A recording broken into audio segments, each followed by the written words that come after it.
está começando a nossa primeira live com o nosso tema de iluminação com fibra ótica, né?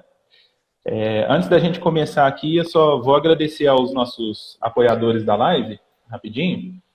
A Bom Piso Home, a Senafer, a Eufrauzino Acabamentos, a Fran Cortinas, a Hidromar, ao Espaço Illumine, a Jordana Madeiras, a Cleaver Climatização, a Marca Soluções Pré-Fabricadas, a Nicésio Equipamentos para Construção Civil, a Primus Sinalização e a Via Sol Energia Solar. Tá? Eu sou o Luiz Felipe, arquiteto e urbanista e lighting designer do escritório Projeto A2 Arquitetura. E nessa live vão participar aqui com a gente o arquiteto e urbanista Cláudio Ferreira, que é especialista em neuroarquitetura, e o nosso convidado Wilson Salute, que é especialista em iluminação com fibras óticas e diretor da FASA Fibra Ótica. Bom dia, Cláudio. Bom dia, Wilson. Obrigado pela presença, pela sua disponibilidade de estar aqui hoje com a gente. Bom dia. Agradeço você, Luiz Felipe, e agradeço o Wilson, né, sempre aí disponível para trazer as novidades para nós, esse bate-papo, ele que é mega especialista, né, em fibra ótica. Conheço o Wilson há algum tempo, né, das feiras, de consultoria mesmo. Então, a gente tem assim, muita coisa boa aí para conversar. Obrigado, Wilson. Eu também quero dar o meu bom dia aí a vocês e agradecer pelo convite, né?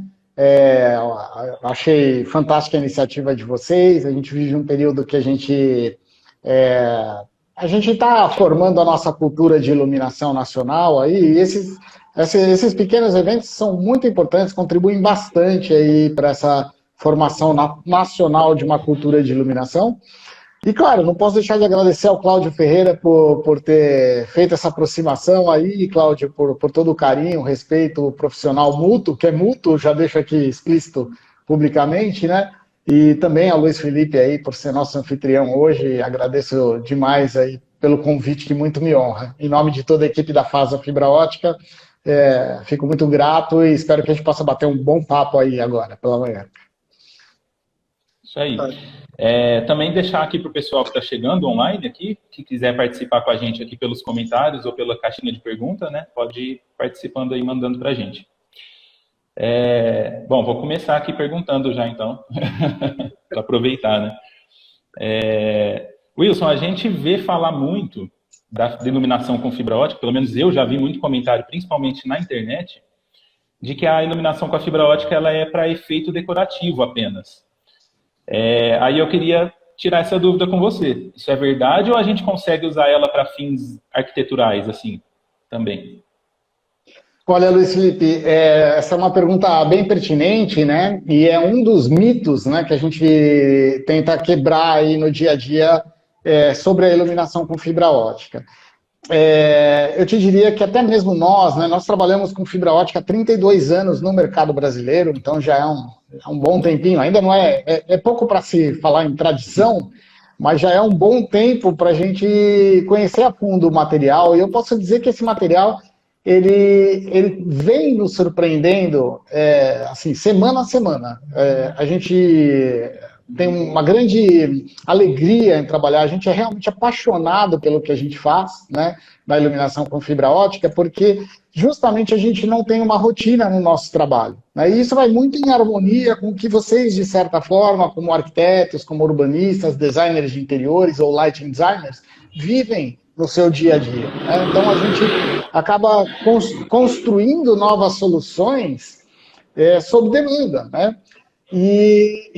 Então, agora trazendo para a tua pergunta, é muito interessante notar, né, que existe essa mistificação, e talvez isso decorra muito daquele efeito estrelado que todo mundo está acostumado a ver em quartos de bebê, né? Quando alguém fala em fibra ótica, geralmente é essa associação que a gente tem, né? Mas só para citar o quanto isso é vasto e amplo, né, a gente pode pegar desde o mesmo efeito estrelado em outras utilizações, né? E aí eu já entro um pouco aqui na área do Cláudio, da neuroarquitetura e tudo mais, onde a gente usou o efeito estrelado, por exemplo, para conseguir uma humanização em espaços clínicos, terapêuticos e hospitalares. É o tema de uma das minhas palestras, por exemplo, né? Então, é um estudo que a gente faz aqui desde 2006, nesses ambientes, usando esse mesmo efeito estrelado lúdico e tudo mais, né? Mas pegando esse efeito lúdico, que teoricamente seria só decorativo, e trazendo uma função para ele. Qual função? De humanizar esses espaços de uma forma em que os pacientes submetidos a, por exemplo, salas de ressonância magnética, terapias para criança com síndrome de Down, autismo, paralisia cerebral, consultórios odontopediátricos, enfim, uma série de ambientes, hospitais de câncer, né? Esses pacientes, então, passam a usar de uma funcionalidade da iluminação, através da humanização, que é contribuir aos tratamentos a que estão submetidos, simplesmente pela humanização dos espaços. Mas expandindo isso um pouco mais, que aí eu acho que eu termino a minha resposta aí, desculpa se eu me alonguei um pouquinho, mas é um tema já de cara super interessante. A gente também ilumina hoje com a fibra ótica joalherias, museus, iluminação subaquática, né, piscinas, que mais? Tem uma série de trabalhos que a gente faz, onde a gente está usando iluminação de obras de arte, residencial, enfim, uma série de trabalhos onde a gente usa a fibra ótica como iluminação de destaque. Opa, não sei se fui eu que falhei aqui, foi a minha internet que falhou? Acho que deu um corte aí. A internet tem esses problemas. Eu vou passar aqui para o 4G. Depois eu vou passar para o 4G para a gente não ter esse problema. Mas a gente usa também a fibra ótica como iluminação de destaque, né? Além de iluminação decorativa. Claro que a gente não vai usar para iluminação geral. Vamos iluminar a fachada de um prédio com aquela luz chapada, né? Aquele efeito washer de 20 metros de altura com fibra ótica. Não é a mais adequada para isso. Mas nada impede de a gente iluminar, por exemplo, uma vitrine de joalheria hoje com 2.500, 3.000 lux, numa super boa com a fibra ótica, sem levar ultravioleta, sem levar infravermelho, ou seja, uma luz extremamente adequada para esse tipo de uso. Certo. Como que funciona, para a gente entender aí, né? Como que funciona o sistema da fibra ótica? A gente tem uma fonte de luz. Explica para a gente aí um pouco como que é essa... Vamos lá. Bom, então acho que a primeira questão é a gente desassociar um pouco a fibra ótica de iluminação do que o pessoal está bastante habituado a ver, que é a fibra ótica para transmissão de dados e telecomunicações, né? Também existe uma associação, né, de que seja o mesmo equipamento, que de fato não é, né? Então são componentes diferentes, equipamentos diferentes, a própria composição da fibra ótica é diferente, né? A fibra ótica que a gente usa para iluminação é uma fibra plástica. Então, eu gosto de fazer uma analogia, quando a gente fala de iluminação em fibra ótica para fins arquiteturais, né, decorativos e de iluminação de uma maneira geral, eu gosto de fazer uma analogia com a mangueira de jardim, né, com a hidráulica. Né? Então, por quê? Quando a gente fala da fibra ótica, né, um sistema, um conjunto de iluminação em fibra ótica para finalidades arquiteturais, hoje, ele é um composto de basicamente 3 elementos. A gente tem uma fonte de iluminação, que é um equipamento que vai gerar a luz. Né? A fibra ótica nada mais vai ser do que uma condutora dessa luz gerada por essa fonte de iluminação. Então, a gente tem lá dispositivos de acoplamento dessa fibra na fonte de iluminação.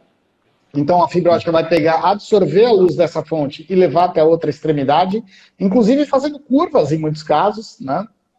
E depois, na outra extremidade, a gente pode ter terminais, que a gente chama, né, que são corpos ópticos, para ter um controle dessa luz. Então, digamos que a gente está iluminando, eu citei aqui, por exemplo, uma joalheria, uma vitrine de joalheria. Então, se eu decido ter um foco mais concentrado nos objetos, eu posso ter um terminal que vai fechar o foco da luz. Não, mas agora eu vou iluminar uma piscina. Então, lá na ponta da fibra, eu posso colocar um terminal que vai me garantir a estanqueidade ali, a impermeabilização dessa piscina. Né? Então, esses terminais, eles vão permitir tanto o controle da luz, como a propriedade mecânica mesmo que a gente possa precisar naquele projeto. Né? Esses terminais seriam como se fossem lentes? Exatamente. São pecinhas que são acopladas na ponta da fibra ótica, que possuem lentes, né, que vão permitir concentrar essa luz ou abrir um pouco mais o facho. A abertura natural da fibra ótica lá na ponta é de 60 graus. Né? E aí, Luiz Felipe, eu de novo volto para aquela analogia que eu acho que fica muito fácil Acho que travou cair de agora novo aí. aqui, né? Travou. Travou? Travei de novo? Voltou. Travou. Agora voltou. Se eu cair aqui, eu vou passar para o 4G. Se eu cair, eu volto para a live aqui. Não se preocupem, tá bem? Tá certo. Tranquilo. Acho que travou. Travou de novo? Agora travou. Acho que agora travou. É, Pelo menos o meu não está esperar. carregando.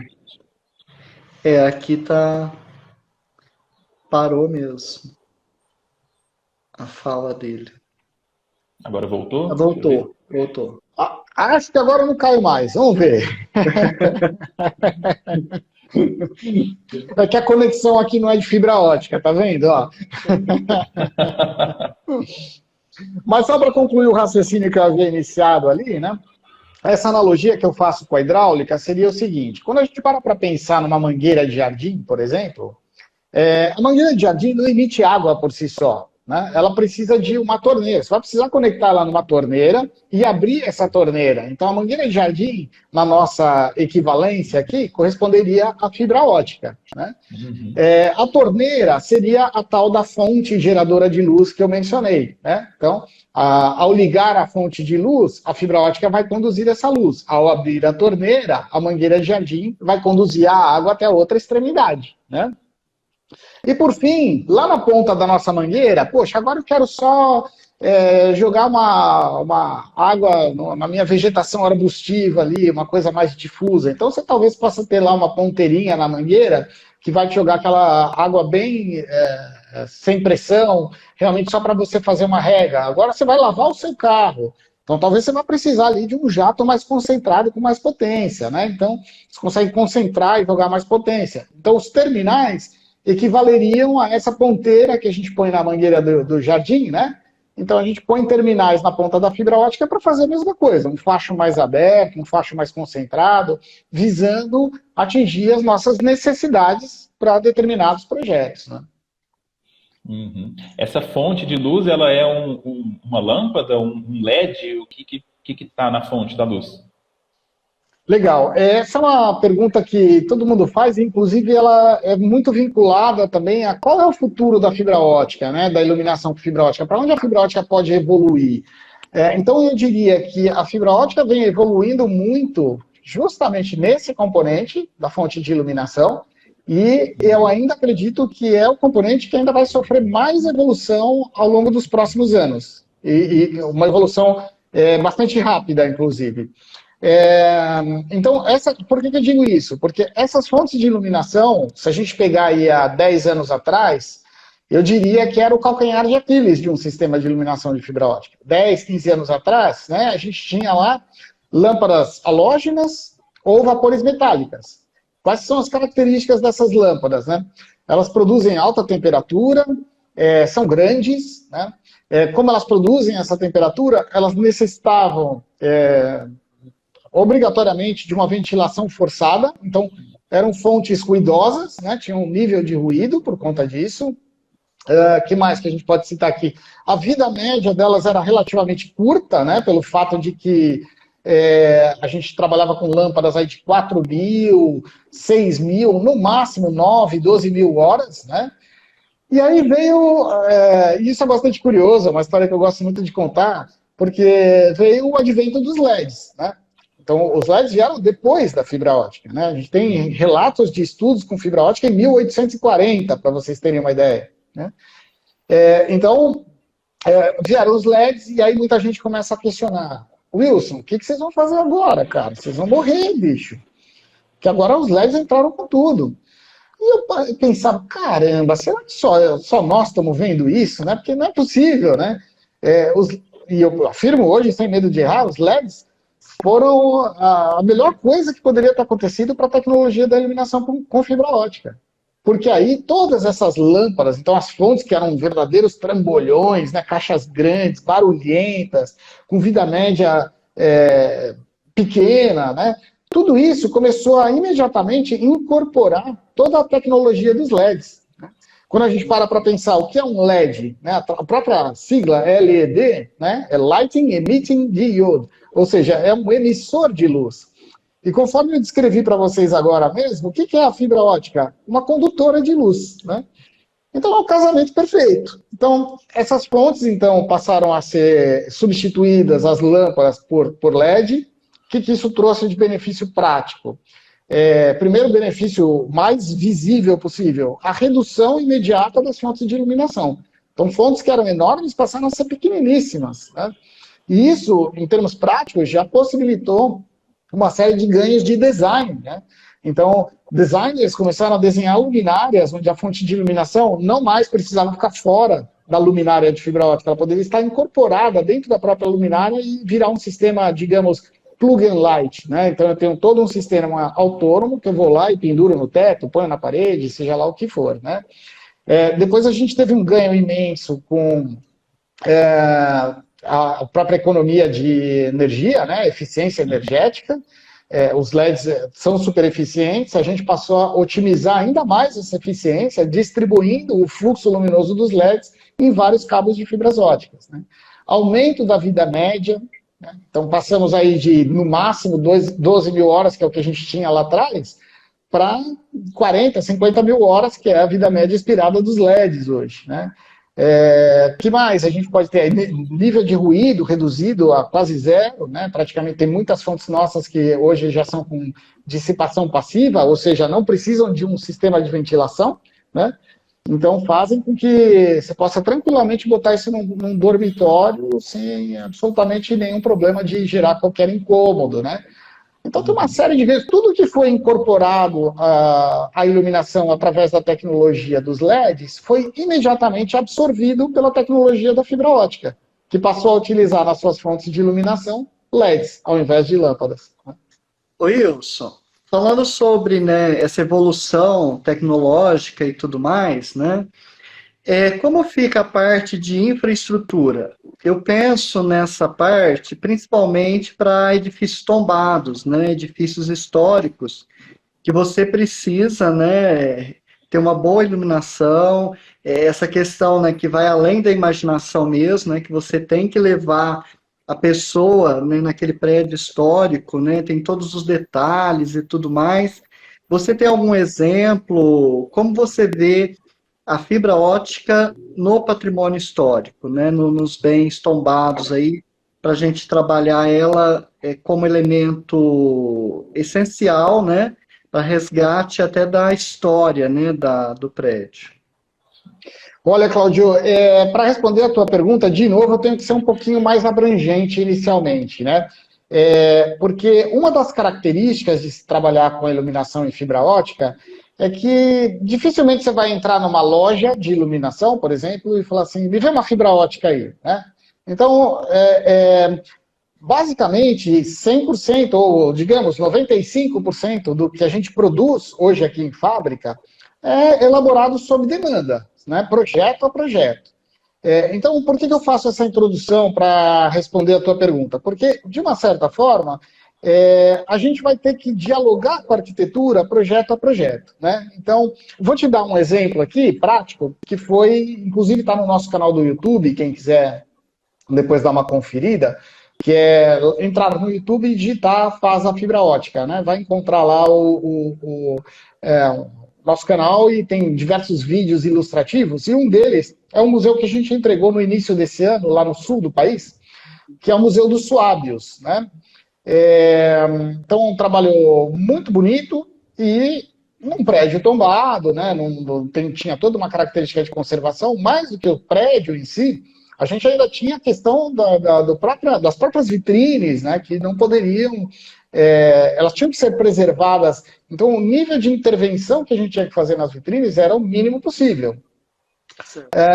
Então, o que a gente procura nessas situações? Como eu disse, dialogar, entre aspas, com a arquitetura, buscando entender o que a gente já tem de configurações físicas, e aí entra uma característica que é muito legal da fibra ótica, que é essa plasticidade, né? A fibra ótica ela é flexível, então você consegue percorrer com com a luz por caminhos que você não imaginava antes. É o que nós fizemos no Museu do Suado. Então, nós passamos com a fibra ótica pelos borders ali das vitrines, ficou totalmente escondido, né? Boa parte das vitrines ficaram com esses borders escondidos, né? Se por um lado a gente tem que ter lá um local para fonte de iluminação, então é um pouco da parte da infraestrutura a qual você perguntava, né? Então a gente precisa prever isso em projeto, ou quando não é projeto, a gente precisa encontrar um espaço adequado para isso, um espaço ventilado, com acesso para uma eventual manutenção. Por outro lado, né, o que vai estar lá na ponta da fibra são pecinhas que muitas vezes de 1 centímetro, 1,5 centímetros, para jogar uma luz bastante eficiente, né? E isso vai fazer com que a parte visível, a parte interna da vitrine, seja extremamente minimalista, né? E trazendo um resultado que chega em muitos casos a ser até misterioso, né? Porque você fala, poxa, de onde vem essa luz tão focal, tão desenhada, né? Tão recortada no que realmente importa, né? Então, é isso que a gente tenta fazer com a fibra ótica. Um outro exemplo, a gente entregou recentemente o Museu do Palmeiras, em São Paulo, e também tinha uma questão lá dos móveis, né? Então, nesse caso foi necessário fazer uma pequena perfuração, mas estamos falando de furos de 1 centímetro de diâmetro entre as prateleiras para poder passar a fibra ótica por ali. E então todo o mobiliário foi conservado original, né? E depois a gente teve o resultado final ali extremamente recortado, onde inclusive o curador do museu, ele chegou a fazer testes, e foi uma prova de fogo, viu? Porque a gente estava presente nesses testes, né? Ele chegou a fazer testes comparativos da fibra ótica com outros sistemas de iluminação, com luminárias LEDs, embutidos de LED, né? Então, ele botava lá, por exemplo, um troféu em cima de uma bancada. E aí a gente chegava com a luz em cima, no primeiro momento, para os testes, né, em cima de uma bancada, acendia lá, o eletricista acendia lá um embutido de LED, e aí a gente via que o troféu ficava super bem iluminado, assim como o chão, a mesa, a sombra da mesa no chão, né? Então, tinha uma luz espalhada ali por todo lugar, né? E aí a gente entrava com a fibra ótica, e os terminais de fibra, isso é muito interessante, eles permitem que... Então vamos lá, por exemplo, eu coloquei lá para esse teste um terminal que tem uma abertura de 50 graus, e que também iluminava mais do que deveria, iluminava também a mesa, o piso, né? O que a gente fez? O terminal tem um ajuste que vai te permitindo, no mesmo terminal ali, você concentrando a luz. Então a gente foi concentrando a luz, chegou só no troféu, e a hora que ele olhou aquilo, ele não teve mais dúvida. Ele falou, é isso que eu quero. E isso para mim é o que eu quero. Eu não quero essa luz toda espalhada aqui, eu quero esse ambiente misterioso. O troféu é o que tem que aparecer, não a mesa, não a sombra da mesa no piso, não o piso, né? Então isso foi decisivo para que a gente pudesse trazer esses resultados, né? Isso que você fala, Wilson, né, de criar essas surpresas e tudo mais, né?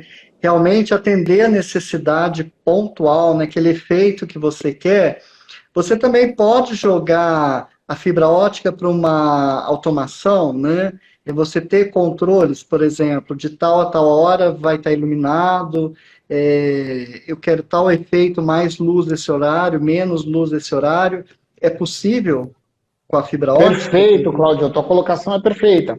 A gente tem que pensar assim, o que o nosso, entre aspas, interruptor vai comandar, né? Quando a gente pôs um sistema de iluminação em fibra ótica, o que ele vai comandar? Ele vai comandar nada mais do que um LED que está localizado na fonte de iluminação, né? Então, é como acender uma luminária, né? Isso pode ser por um interruptor, por uma automação, por um controle no celular. Tudo que a gente tem hoje de controles para o LED, por Alexa, o nosso showroom aqui hoje ele é comandado por Alexa. Inclusive, convido vocês a conhecerem, né? A gente tem mais de 60 acionamentos de fibra ótica em situações reais aqui. Então, tudo comandado por Alexa. O que a Alexa vai fazer? Vai dizer, olha, acenda o LED que está dentro da fonte de iluminação do sistema de fibra ótica. É basicamente isso, né? Então, a gente tem todos essas possibilidades de controle e, inclusive, alguns que causam um efeito ainda mais inusitado, né? Porque a fibra ótica ela é surpreendente no seu efeito, né, de iluminação. Então, também lá no canal do YouTube, vocês podem encontrar um vídeo que é o da Orla do Guaíba. Lá, a fibra ótica está aplicada num piso de concreto. Então, imaginem, a gente tem quase 4 quarteirões de piso estrelado, né? Então, a fibra ótica foi inserida no concreto, né? Só que ela não acende de dia. E como a fibra ótica que foi usada lá é uma fibra de 1,5 mm, de dia você não percebe absolutamente nada, você não enxerga nada, não está vendo nada, você está pisando em cima da fibra ótica e nem sabe, né? E aí, por células fotoelétricas, quando chega uma determinada luz do dia ou do final do dia, aquilo aciona automaticamente. E justamente um dos vídeos que a gente tem no YouTube mostra exatamente esse momento do acionamento, né?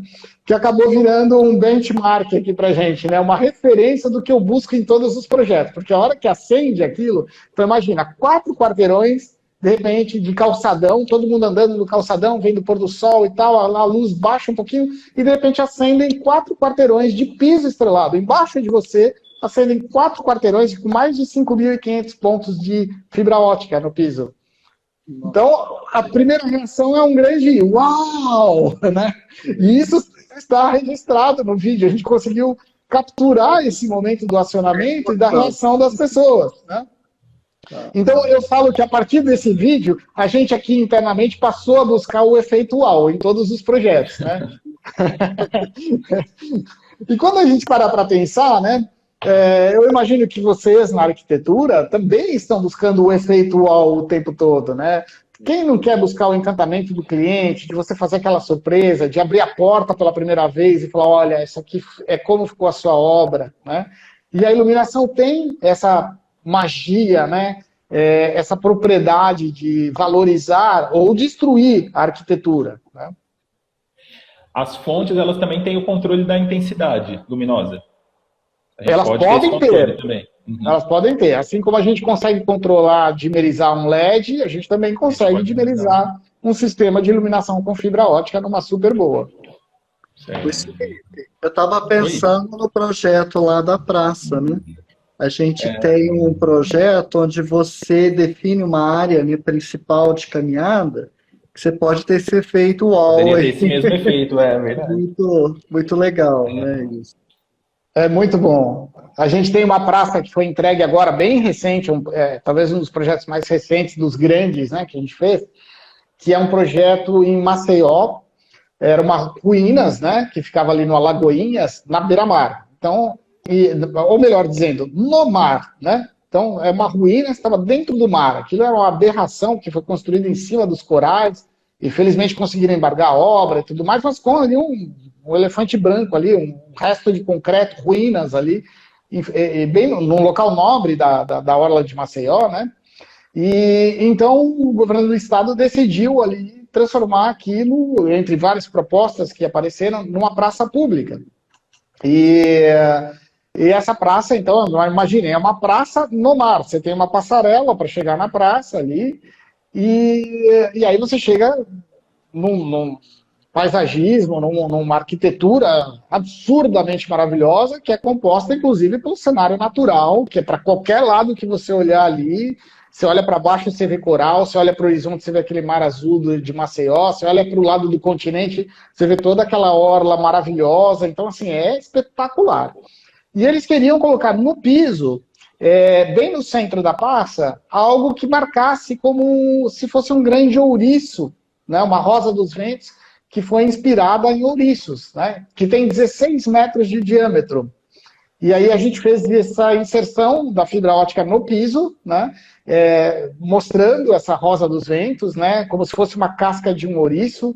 E ficou algo assim de espetacular, né? Esse vídeo também acho que é o vídeo mais recente que a gente tem aí no canal do YouTube, que eu acho que vale muito a pena quem está nos assistindo aqui, dar uma espiadinha nesse vídeo, porque chega a ser emocionante. Assim, você vê as crianças brincando ali em cima, as pessoas interagindo, passando a mão, não entendendo de onde vem a luz, né?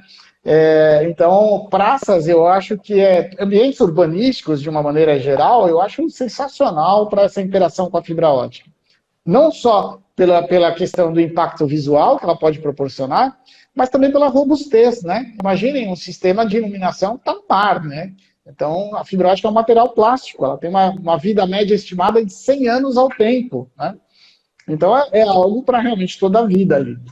Isso que eu ia te perguntar agora, porque quando eu comentei com alguns colegas que a gente ia ter essa conversa aqui, a maioria das perguntas foi como que dá a manutenção e a vida útil do sistema.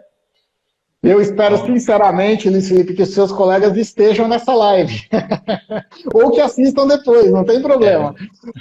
Mas, vamos lá. Então, o fio de fibra ótica, ele tem, como eu disse agora, uma vida média estimada em 100 anos ao tempo. Então, vocês imaginam se esse fio de fibra ótica ele receber proteções mecânicas, que é o que a gente faz, né? Um encapamento nas fibras, e às vezes passando por dentro de tubulações e tudo mais, quer dizer, isso é realmente para toda a vida. Isso quer dizer que a fibra ótica não tem manutenção? Não, a fibra ótica tem manutenção.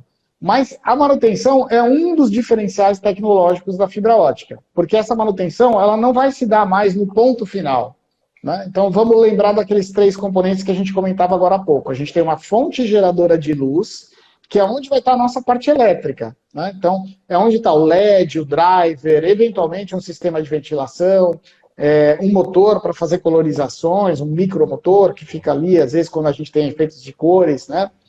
A partir dali, eu só tenho luz conduzida pela fibra ótica, não tem mais energia elétrica, não tem temperatura, não tem raios ultravioleta, não tem infravermelho, é luz pura do espectro visível sendo conduzida pela fibra ótica. Então, quando a gente tem uma manutenção, vamos pegar um exemplo prático aqui, bastante comum e bastante próximo, talvez, das pessoas que estão nos assistindo. Hoje você tem lá uma piscina iluminada com um sistema convencional. Queimou a luminária. O que você tem que fazer? Em muitos casos, baixar o nível da água, acessar, mexer com a impermeabilização da luminária para trocar a luminária. Tem elétrica chegando ali, mesmo que por 12 volts, não importa, mas tem elétrica chegando ali. Aí depois você vai subir o nível da água, ou então vai ter que acessar por um nicho, uma caixa de passagem no deck. Com a fibra ótica, você vai fazer uma instalação uma vez só, vai chegar com o tubo diretamente na parede da piscina, vai acoplar um terminal, né, que tem uma propriedade de impermeabilização, o cabo vai passar por dentro desse tubo e vai até, por exemplo, a casa de máquinas, onde vai estar a nossa fonte de iluminação. Então, uma fonte só vai iluminar, por exemplo, 9 spots subaquáticos, vai iluminar a piscina inteira, por exemplo. E ele pode ficar na própria casa de máquinas da piscina. Essa fonte de iluminação deve ficar distante da água, né? Então ela vai ficar lá na casa de máquinas, numa galeria, na área da churrasqueira, ali tem um balcão da churrasqueira. De novo, a gente vai dialogar com a arquitetura para verificar o melhor local para colocar essa fonte, para obter o melhor resultado luminotécnico e o menor custo para o cliente, né? Então quando a gente tiver uma manutenção nessa piscina, a piscina parou de funcionar, eu não vou trocar 9 luminárias, nem baixar nível da água, nem mexer na impermeabilização.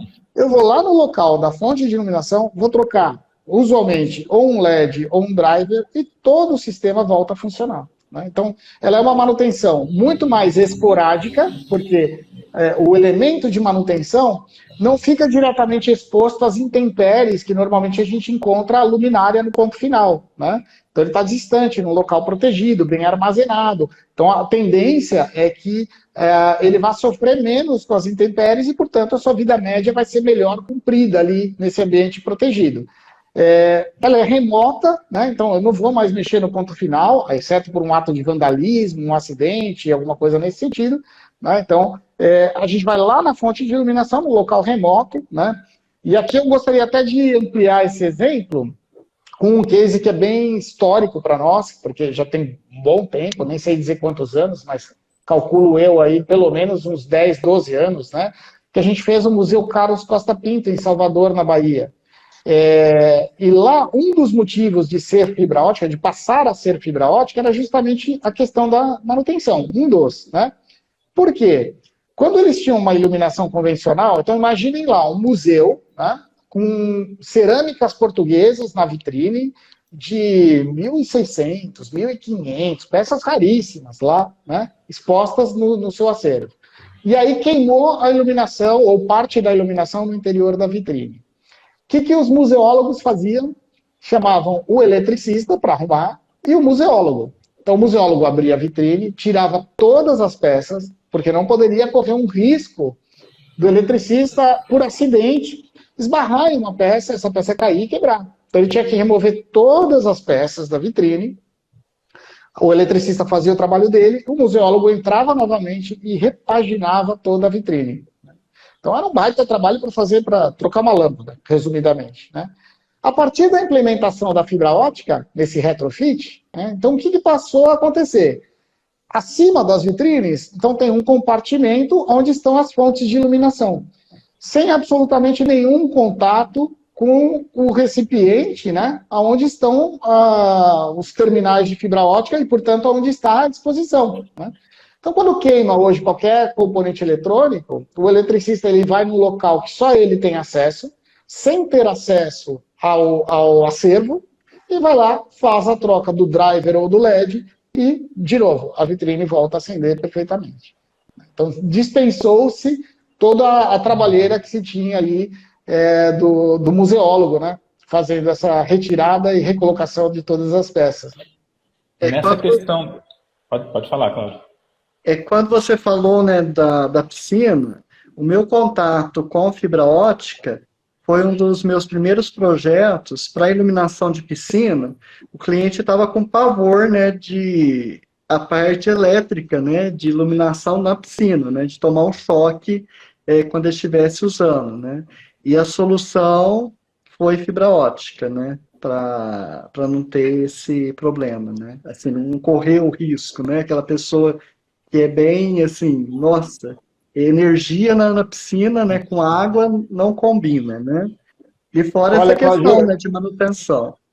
Sem dúvida, eu costumo dizer que é um sistema que a gente dorme tranquilo aqui, sabe? Porque realmente a responsabilidade de iluminar a água é algo complexo, né? A gente não pode nunca correr o risco de colocar as pessoas em risco, né?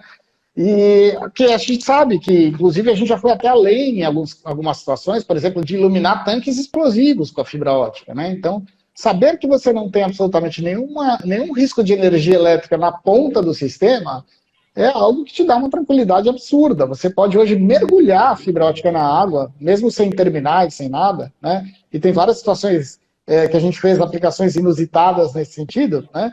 Sabendo que você não tem absolutamente nenhum risco de queima, de choque elétrico, não vai ter manutenção ali. Então é realmente fantástico nesse sentido. Eu acho que é uma das coisas que faz a gente ser apaixonado pela fibra aqui. Legal. E tem alguma, nessa questão aí, tem alguma distância máxima da fonte até onde a fibra chega? Alguma recomendação, assim? Luiz Felipe, a fibra ótica, né, assim como tudo na vida, tem perdas, né?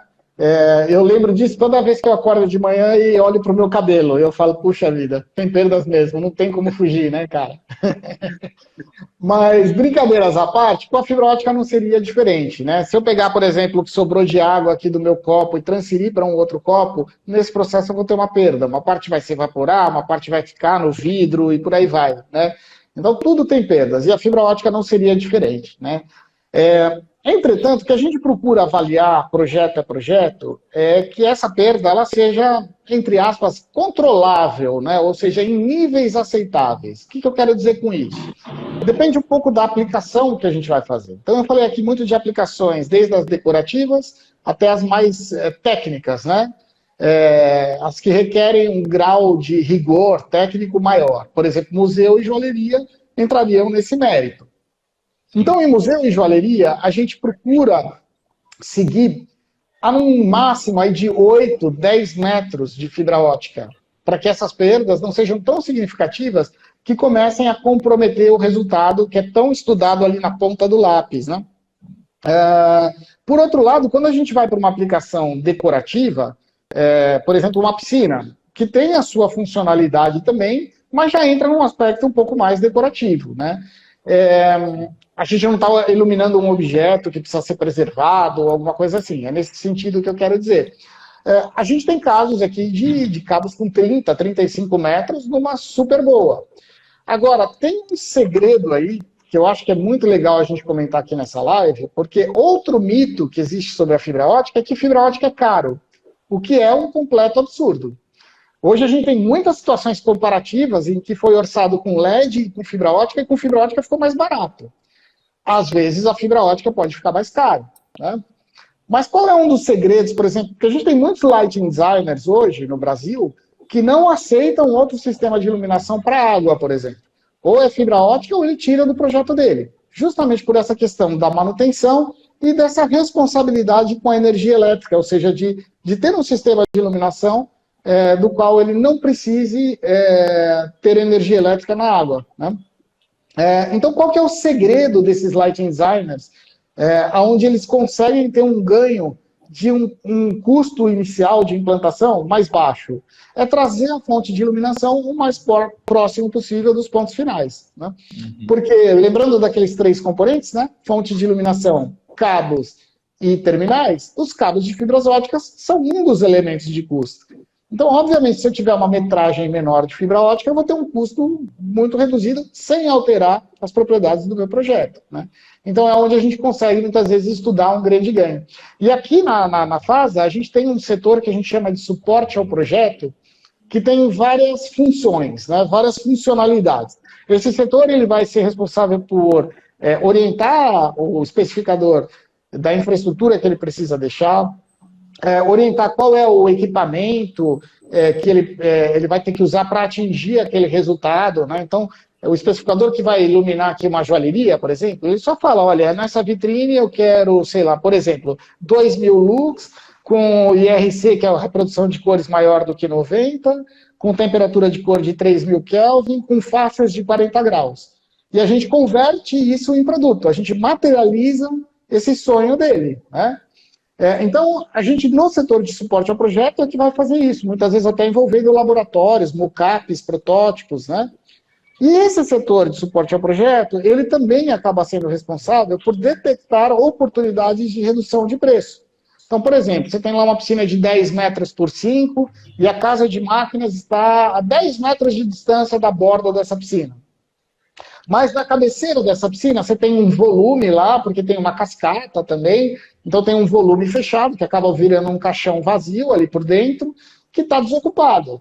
Então a gente fala, olha, se ao invés da gente colocar essa fonte lá a 10 metros de distância, a gente trouxer essa fonte aqui para dentro desse volume que está vazio e desocupado, a gente vai ter uma redução do mesmo projeto para menos da metade do valor. Então a gente faz esse exercício junto ao especificador, né, para propor possibilidades de viabilizar ainda mais o projeto. Sim. Eu queria também te perguntar a respeito daquele efeito side light, que eu já vi vocês fazendo na parte de piscinas, né? Porque a fibra ótica ela é feita ali basicamente para não ter a perda de luz, né? E nesse caso ela é feita para perder um pouco, né, de luz. Ela varia a intensidade ao longo da fibra ou não? Ela consegue manter por igual a mesma intensidade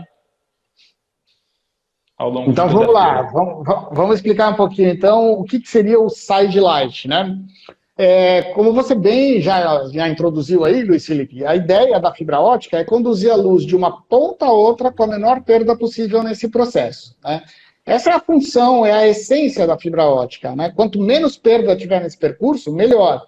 Hoje a gente trabalha com o que é considerado uma fibra, a matéria-prima nossa, que é o fio de fibra ótica, ele vem do Japão, é considerado a fibra ótica que tem a menor perda por metro do mundo, né? Então a gente faz questão de trabalhar com esse material, porque é um dos objetivos, alcançar a menor perda possível no processo. O que seria, então, o side light, né? Vamos voltar àquela analogia que eu fiz com a mangueira de jardim, né? Então a gente põe a mangueira de jardim na torneira, abre a torneira, e não vai vazar água pela lateral. A água vai sair lá na outra ponta da mangueira, sem vazar água pela lateral. Acontece que se de alguma forma eu, por exemplo, vier lá e começar a perfurar essa mangueira pela lateral, eu vou ter vazamentos de água pela mangueira, né? Então, eu perdi um pouco aquela propriedade da mangueira de levar a água desde a torneira até a outra ponta, a partir do momento em que eu faço ter uma perda de água pelo seu percurso, né? Com a fibra ótica a gente consegue fazer algo muito parecido, né? Seja por agressões na fibra ótica, então são defeitos que a gente cria na fibra que acabam se transformando em efeitos, né? Então a gente ou agride a lateral da fibra, ou o que é mais comum para a gente ter essa homogeneidade que você mencionou. A gente faz um trabalho de trançado com torções na fibra ótica e reveste ela com um encapamento transparente, ao invés de revestir com um encapamento preto, por exemplo, né? Para que esse defeito criado na fibra se torne visível e se torne o nosso efeito, né? Então, existe uma limitação para que, porque em termos práticos, o que a gente está fazendo é, a luz está percorrendo lá internamente na fibra em zigue-zague, e cada vez que ela toca a parede da fibra, com esse tratamento, a gente está fazendo ela ter uma perda um pouquinho mais acentuada. Ou seja, a gente está enfraquecendo um pouquinho aquele raio central. Então, por teoria, né, o ideal é que quando a gente usa essa técnica, a gente conecta as duas pontas da fibra ótica a fontes de iluminação, para ter luz vindo de todo lado, e ajudar, contribuir nesse processo de homogeneizar, né, a fibra, a luz na fibra. Claro que se a gente pegar equipamentos de medição, a gente vai conseguir detectar que próximo da fonte a gente tem uma intensidade um pouquinho maior emitida do que lá no meio do percurso, mas a gente tenta respeitar um certo limite, que é 40 metros, que é até onde a gente consegue ter uma percepção visual ali pela nossa percepção visual de homogeneidade, né? Lembrando que o nosso olho humano, até por volta de 10, 12%, ele não consegue perceber essas diferenças tão visivelmente, exceto uma pessoa que seja mais sensível à luz, né? Então, o que a gente faz, na verdade, quando a gente precisa fazer percursos grandes, é sair com uma fibra side light de uma fonte de iluminação e entrando em outra fonte de iluminação que está no máximo 40 metros de distância. Dessa outra fonte, a gente sai com a outra fibra e assim por diante até contornar um shopping center se quiser, né? Então, essa é a função aí da fibra ótica de emissão de luz lateral. Legal. Ô, Wilson, eu não sei como está o tempo aí, mas... Tá com 50 minutos agora. Nossa, como passa rápido, né? Acredito que os profissionais, né, estão bem interessados, né, em usar a fibra ótica, né, depois desse bate-papo, né, que a gente está tendo aqui. E você falou, né, sobre o departamento que tem a FASA, né, que auxilia realmente, dá todo o apoio ao arquiteto, né, que quer usar a fibra ótica nos seus projetos, né? Então, isso eu gostaria que você reforçasse.